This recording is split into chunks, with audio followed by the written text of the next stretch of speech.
दोस्तों, law of attraction का नियम है, जैसे हम सोचेंगे वैसे ही हम बनते जाएंगे। अगर हम अच्छा सोचेंगे, हमारे कर्म अच्छे होंगे, तो हमारा जीवन भी सुख शांति के साथ बीतेगा। अगर हम बुरे कर्म करेंगे तो उसका असर भी हमारे जीवन में पड़ेगा। जब भी कोई व्यक्ति परेशानी और दुखों का सामना कर रही होती है, तो हमारे मन में सबसे पहले यही विचार आता है कि ये उसके कर्म की सजा है जो उसे भुगतनी पड़ रही है। तो आइए जानते हैं इस वीडियो के माध्यम से कर्म क्या है।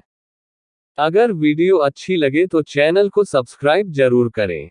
एक बार गौतम बुद्ध से उनके एक शिष्य ने पूछा, गुरुजी, कृपया हमें बताएं कि कर्म क्या है। गौतम बुद्ध ने अपने शिष्य से कहा कि कर्म को समझने के लिए मैं तुम्हें एक कहानी सुनाता हूं। इस कहानी से तुम समझ जाओगे कि कर्म क्या है। बुलंदशहर का राजा घोड़े पर बैठकर अपने राज्य का भ्रमण कर रहा था। चारों तरफ भ्रमण करने के बाद वो एक दुकान के सामने आकर रुक गया। रुकने के बाद राजा ने अपने मंत्री से कहा कि मंत्री जी, मालूम नहीं क्यों लेकिन लगता है कि इस दुकानदार के लिए कल ही फांसी की सजा सुना दूं, इसे मृत्युदंड दे दूं। मंत्री राजा से इसका कारण पूछ पाते इससे पहले राजा आगे बढ़ गए। मंत्री ने इस बात का कारण पता करने के लिए अगली सुबह भेष बदली और आम जनता का रूप लेकर दुकानदार के पास जा पहुंचा। दुकानदार चंदन की लकड़ी बेचने का काम किया करता था।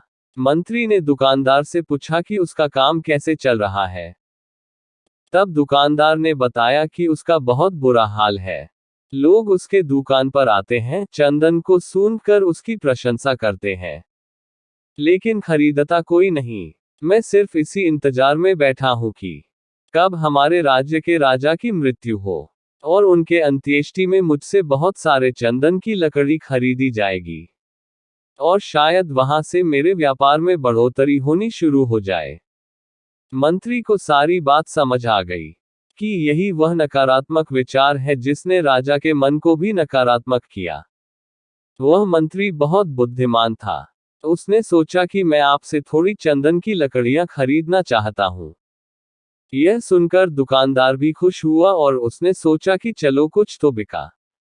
उसने चंदन की लकड़ी को कागज से लपेटा और अच्छी तरह पैकिंग करके वह लकड़ी मंत्री को दी। मंत्री अगली सुबह चंदन की लकड़ी लेकर राजा के दरबार में पहुंचे और राजा से कहा कि महाराज, वह जो दुकानदार है उसने आपके लिए तोहफे के रूप में चंदन की लकड़ी भेजी है। यह सुनते ही राजा बहुत खुश हुए और मन ही मन सोचने लगे कि मैं बेकार में उस दुकानदार के बारे में गलत बातें सोचा करता था। उसने चंदन की लकड़ी को हाथ में लिया। उसमें बहुत ही अच्छी सुगंध आ रही थी। राजा इससे बहुत ही खुश हुए और उसने दुकानदार के लिए मंत्री के हाथों सोने के सिक्के भिजवाए। उसी आम जनता का रूप लेकर मंत्री अगले दिन सोने के सिक्के के साथ दुकानदार के पास पहुंचा। दुकानदार बहुत खुश हुआ और उसने सोचा कि मैं राजा के लिए कितनी गलत बातें सोचा करता था। राजा तो बड़े ही दयालु हैं। ये कहानी जब खत्म हुई तब गौतम बुद्ध ने अपने शिष्यों से पूछा कि अब आप बताएं कि कर्म क्या है।